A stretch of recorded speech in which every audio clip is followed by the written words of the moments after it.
بسم اللہ الرحمن الرحیم۔ ناظرین کرام السلام علیکم۔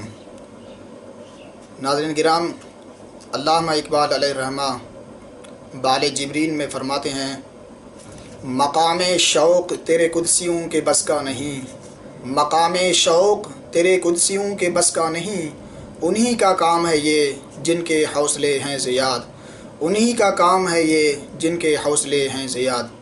فرماتے ہیں کہ مقام شوق، مقام منا مرتبہ، مقام منا جگہ، مقام منا مکان، مقام شوق، شوق منا عشق، عشق کا مقام تیرے قدسیوں کے بس کا نہیں۔ قدسی کہتے ہیں فرشتوں کو، فرشتے چونکہ پاک و معصوم ہوتے ہیں اور قدس بھی پاک کو کہتے ہیں، اس لیے ان کو کہتے ہیں قدسی۔ فرماتے ہیں کہ مقام شوق تیرے قدسیوں کے بس کا نہیں۔ علامہ اقبال اللہ تبارک و تعالیٰ سے بات کر رہے ہیں، مقام شوق تیرے قدسیوں کے بس کا نہیں، یہ عشق کا جو مقام ہے، عشق یہ تیرے فرشتوں کے بس کا نہیں ہے، یہ فرشتے عشق نہیں کر سکتے، فرشتوں میں عشق نہیں ہے۔ فرشتے جو ہیں وہ صرف آپ کی اطاعت کرتے ہیں، فرشتے خدا کی اطاعت کرتے ہیں، عبادت کرتے ہیں، تسبیح و تحمید کرتے ہیں۔ جس طرح سورہ بقرہ میں ہے کہ فرشتوں نے اللہ تبارک و تعالیٰ سے عرض کیا کہ یا اللہ، تو حضرت آدم کو پیدا کر رہا ہے، یہ تو زمین میں جا کر فتنہ و فساد کرے گا، یہ خون ریزی کرے گا، قتل و غارت کرے گا، آپ اس کو کیوں پیدا کر رہے ہیں؟ نحن نسبح بحمدک ونقدس لک، ہم آپ کی تسبیح و تحمید بیان کرتے ہیں، آپ کی تقدیس بیان کرتے ہیں۔ تو یہ فرشتے خدا کی صرف تسبیح تقدیس بیان کرتے ہیں، خدا کی عبادت کرتے ہیں، خدا کی اطاعت کرتے ہیں، جو خدا ان کو حکم کرتا ہے اس کی فرما برداری کرتے ہیں، لیکن ان میں عشق نہیں ہے۔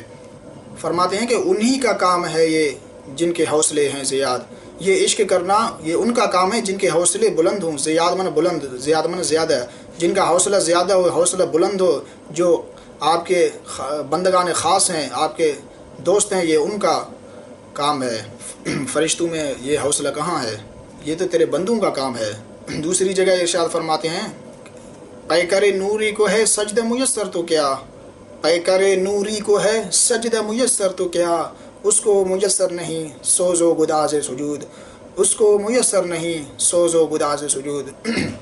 فرماتے ہیں کہ پیکر نوری، پیکر نوری بھی فرشتوں کو کہتے ہیں، پیکر منا جسم، نوری منا نور والا، یہ چونکہ نورانی مخلوق ہے، فرشتے نورانی ہوتے ہیں، اس لیے ان کو کہتا ہے پیکر نوری۔ پیکر نوری کو ہے سجدہ میسر تو کیا، فرشتوں کو سجدہ میسر ہے، یعنی وہ خدا کو سجدہ کرتے ہیں، خدا کے سامنے سجدہ ریز ہوتے ہیں، تو اس میں کیا ہے؟ اس میں کوئی بڑی بات نہیں ہے۔ ان کو میسر نہیں سوز و گداز سجود، ان کو میسر نہیں سوز و گداز سجود۔ فرشتے سجدہ تو کرتے ہیں لیکن ان کو سجدہ کا سوز و گداز میسر نہیں ہے، ان کے اندر سوز و گداز نہیں ہے۔ یہ اللہ کے بندے جو انسان آدمی اللہ کو سجدہ کرتے ہیں تو ان کے اندر سوز ہوتا ہے، ان کے اندر گداز ہوتا ہے، ان کے اندر سوز و درد و داغ ہوتا ہے، ان کے اندر عشق کی گرمی ہوتی ہے، تپش ہوتی ہے، ان کو مزہ آتا ہے، سجدہ کرنے میں لطف آتا ہے۔ فرماتے ہیں کہ فرشتے سجدہ تو کرتے ہیں لیکن اس سجدہ میں کیا حاصل؟ اس میں تو کوئی بڑی بات نہیں، سجدہ تو کرتے ہیں لیکن سجدہ کا ان کو ذوق حاصل نہیں ہے، سجدہ کا ان کو شوق حاصل نہیں ہے، سجدہ کی وہ تپش ان کو حاصل نہیں ہے، سوز و درد و داغ حاصل نہیں۔ تو علامہ صاحب فرماتے ہیں کہ خطر پسند طبیعت کو سازگار نہیں، خطر پسند طبیعت کو سازگار نہیں، وہ گلستان کے جہاں گھات میں نہ ہو صیاد، وہ گلستان کے جہاں گھات میں نہ ہو صیاد۔ خطر پسند، خطرہ مول لینے والا، خطرہ کو پسند کرنے والا، خطروں کا سامنا کرنے والا، مشکلات کا سامنا کرنے والا۔ خطر پسند طبیعت، ایسی طبیعت جو خطروں کا سامنا کرنے والا ہو، خطروں سے بھاگنے والا نہیں، خطروں سے ڈرنے والا نہیں، خطروں کا سامنا کرنے والا ہو۔ خطر پسند طبیعت کو سازگار نہیں، سازگار مانا موافق، اس کو اچھا نہیں۔ جو خطرہ پسند طبیعت ہے، خطروں کو کا سامنا کرنے والا ہے، اس کے لیے یہ موافق نہیں، اس کو یہ پسند نہیں، اس کو یہ ٹھیک نہیں۔ کیا ٹھیک نہیں؟ وہ گلستان کے جہاں گھات میں نہ ہو صیاد، وہ گلستان، گلستان مانا باغ، جہاں گھات، گھات کہتے ہیں کمین گاہ ہو، ایسی جگہ جہاں چور دشمن چھپ کر بیٹھیں، اپنے دشمن کا انتظار کرے، وہ آئے تو اس کو مارے، یہ اس کو کہتے ہیں کمین گاہ، اس کو کہتے ہیں گھات۔ ایسا باغ جہاں گھات میں شکاری کوئی بیٹھا نہ ہو، گھات میں دشمن نہ بیٹھا ہو، تو وہ گلستان بھی، وہ باغ بھی ان کو پسند نہیں ہے۔ صیاد، صیاد میں شکاری، جس باغ میں شکاری موجود نہ ہو، دشمن موجود نہ ہو، تو جو خطر پسند طبیعت ہوتا ہے اس کو وہ باغ بھی اچھا نہیں لگے گا، باغ بھی پسند نہیں آئے گا۔ یہ علامہ اقبال فرماتے ہیں کہ میں جو ہے ایک خطر پسند طبیعت ہوں، یہ خطر پسند طبیعت، یہ کام بھی ان کا ہی ہے عشق کرنا۔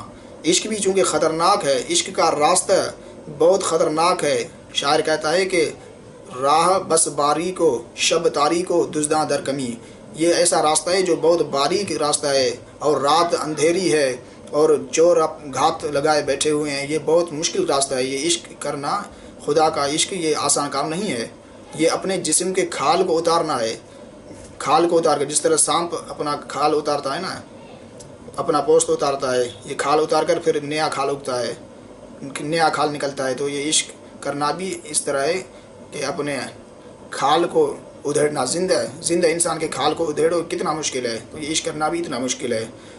یہ انہی کا کام ہے جن کے حوصلے ہیں زیاد، اور یہ ان کا کام ہے جو خطر پسند طبیعت رکھتے ہیں، جو عالی ہمت ہیں، بلند ہمت ہیں۔ یہ ہر کسی کے بس کا کام نہیں ہے، ہر کسی کے بس کا کام نہیں ہے۔ اگر یہ عشق کرنا آسان ہوتا تو ہر آدمی عاشق بن جاتا۔